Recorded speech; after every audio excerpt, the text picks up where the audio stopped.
This time on Traveling with Teens, we disembark the celebrity constellation in the Italian port of Ravenna, make the 3-hour journey to Venice, and explore the wonderful streets, beaches, and restaurants of Venice Lido. Hello! Hi! We're Beth and Tony, a British-American couple based in the UK. We travel as often as possible with our teenage sons, and we can't wait to share our adventures with you every Monday here on YouTube.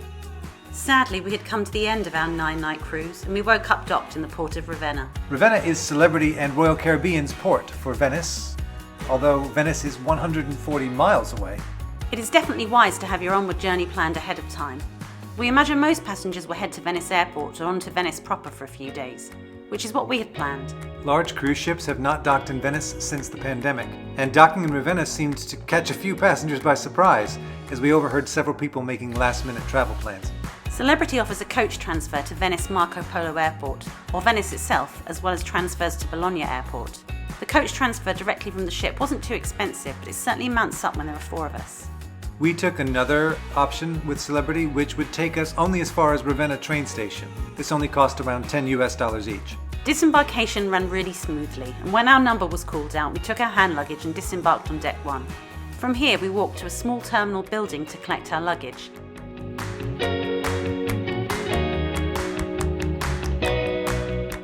And then walked slightly further outside to the waiting coach. It hardly took any time at all. After one final look at the ship, we were on our way. The town center of Ravenna is about 15 minutes drive from the port, so I'm very glad we booked a transfer and didn't wait around for a taxi. Apparently there are only a handful of taxis in Ravenna, and the wait can be quite considerable. We would certainly recommend booking a transfer through your cruise operator or booking a private transfer.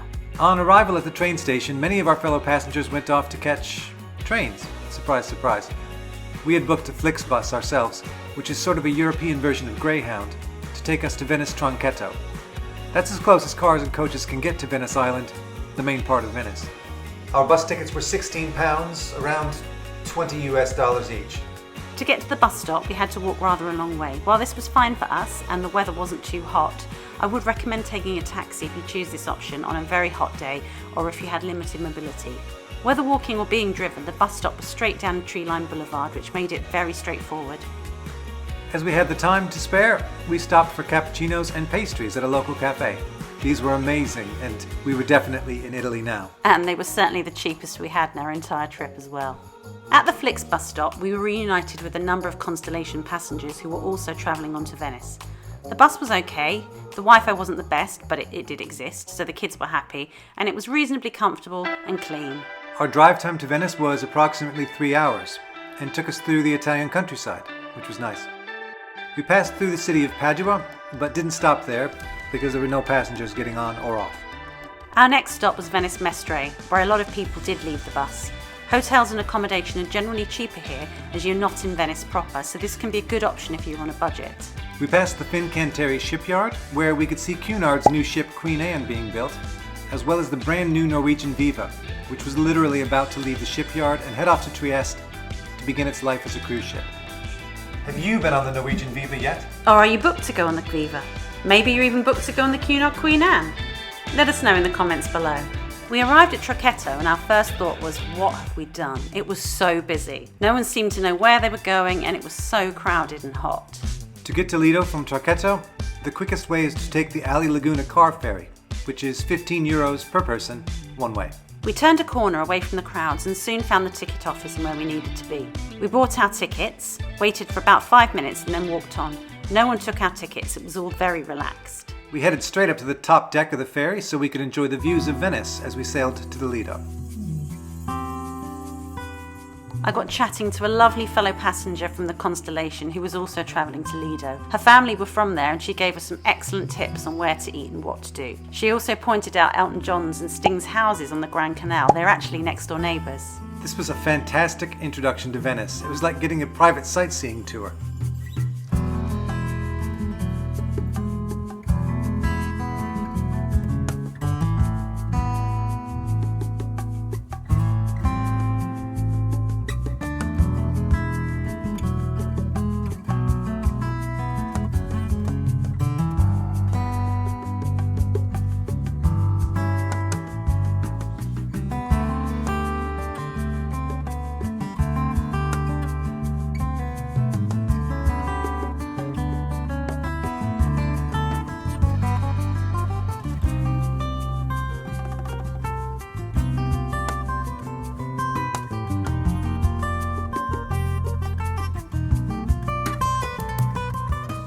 For our Venice stay, we had opted to stay on the quieter Venice Lido. Prices are slightly cheaper on Lido than in Venice proper, and we wanted to be away from the hordes of tourists in the main city. On arrival at Lido, we simply walked off with our cases, and our hotel, the Villa Mabapa, was less than a 5-minute walk from the dock. We had booked our hotel through British Airways and were really impressed with it. The buildings, the patio, the outside gardens, and its position on the lagoon were all great. The Villa Mabapa has been a hotel for over 80 years and was built in the 1920s. The hotel has been really well kept and much of the Art Nouveau style remains. It really feels romantic and you literally can step out of the hotel and see the Venice lagoon in front of you.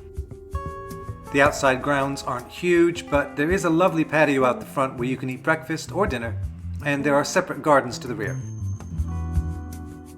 Our room was in a separate building to the main villa on the top floor. There are accessible rooms and these are located on the ground floor. Our room was at the top of the stairs at the very top of the building and had lovely vaulted ceilings and skylights. The room had a kettle and mugs, although you would need to get tea and coffee from the breakfast buffet.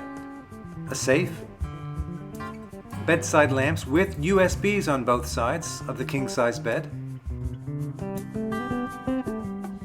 Furniture was slightly dated, but it was in keeping with the style of the villa. The bathroom was huge, again with vaulted ceilings. The tile colour left a lot to be desired, but the space made up for it. The shower was great and we had plenty of really good quality towels. The boys had their own separate sleeping area with twin beds, so we all had plenty of room to spread out and a bit of privacy as well. Excuse the teenage boy mess. We dropped our bags in our room and headed out to explore Lido and to find somewhere to eat a late lunch. Walking around Lido is really relaxing. There are many tree-lined streets with beautiful homes, small canals and walkways. And I'm so glad we got a chance to stay there rather than in central Venice. Our hotel was less than 10 minutes walk away from the main shopping and dining area. This is also where the Vaporetto stop is, which we will be using to get to and from the centre of Venice, and also to the islands of Murano and Burano during our stay. We found a restaurant with a covered terrace out the back and soon tucked into pizzas. It was very welcome after travelling from Ravenna. Afterwards, we walked along the main street and picked up the first of many gelatos during our Venice trip. Venice Lido is also famous for its beaches. Some of these are private and are linked to hotels, but there is also a public beach if you don't want to pay for the fancier option. Villa Mabapa can arrange a private beach visit for you. However, we didn't do this as we knew we would spend a lot of our time in Venice seeing the sights.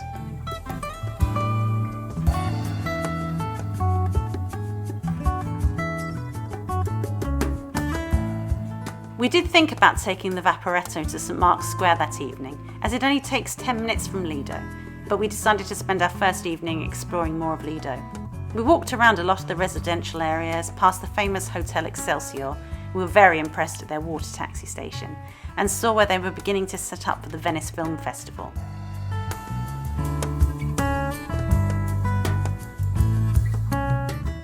The only downside of our first evening was the amount of mosquitoes.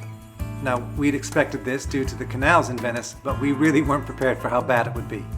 We had used bug spray before we left the hotel, but clearly hadn't put enough on, as we could actually see them landing on us. We were getting bitten to pieces. Luckily, everywhere sells repellents, so we bought some new spray and that seemed to do the trick. After that, we didn't have a problem with mosquitoes. Our biggest piece of advice for Venice? Bring plenty of bug spray. It was only a short walk back to the hotel, and we enjoyed seeing the Lido and the lagoon lit up for the evening. Villa Mabapa looks stunning at night, but we were all more than ready to get into bed and get some rest before exploring the next day. Next time on Travelling with Teens, we drag 2 teenage boys around the sights of Venice. And I dragged 2 teenage boys onto kayaks for a canal's eye view of Venice they will never forget.